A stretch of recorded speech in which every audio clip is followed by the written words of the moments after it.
This article is talking about that children are not important to marriage. And in 1990, it says there was a percentage of Americans who considered children very important to a successful marriage, but it's dropped sharply since then. And now the surveys talk about 62% of respondents talk about chores in the marriage. Sharing chores is more important.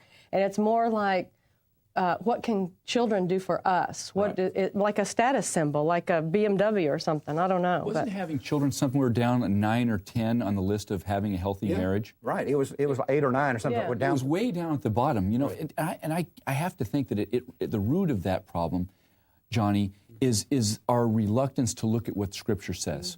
God says that the reason in Malachi, the reason for having a union, a covenantal marriage union, is that He wants godly offspring. Yes. That's God's end of the deal. He wants children. And when we refuse to look at God and His principles, then we can go off and look at chores or taking out the trash and doing dishes is more important to a healthy marriage. Yeah. What scares me is Only 41% of the people in this Pew survey said that having children was important to a marriage. Wow.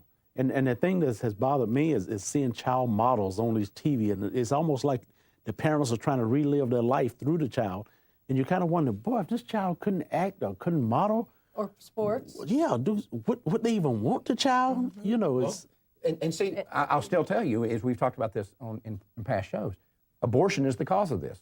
Abortion turned children into a commodity which you could choose to give value to or choose not to give value to. It's a slippery slope. We just keep sliding Right. on down. It's very slippery. And here's something I found interesting in this article.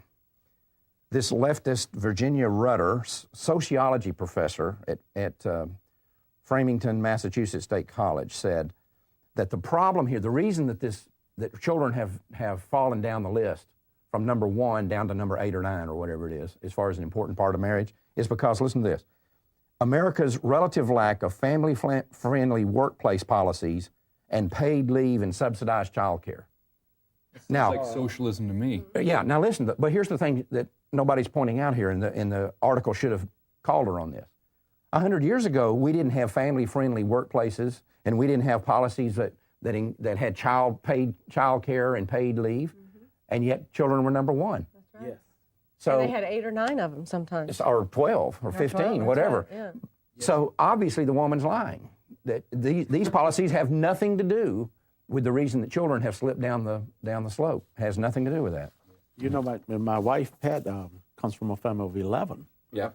you know, and Did they have paid child care? And no paid. No. Her dad works in the shipyard, you know, he retired recently, and the mom worked at school, you know, But and as Pat got older, she said, wow, she learned to love her brothers and sisters so much. And it was tough. Right. She was raised in a 3-bedroom house.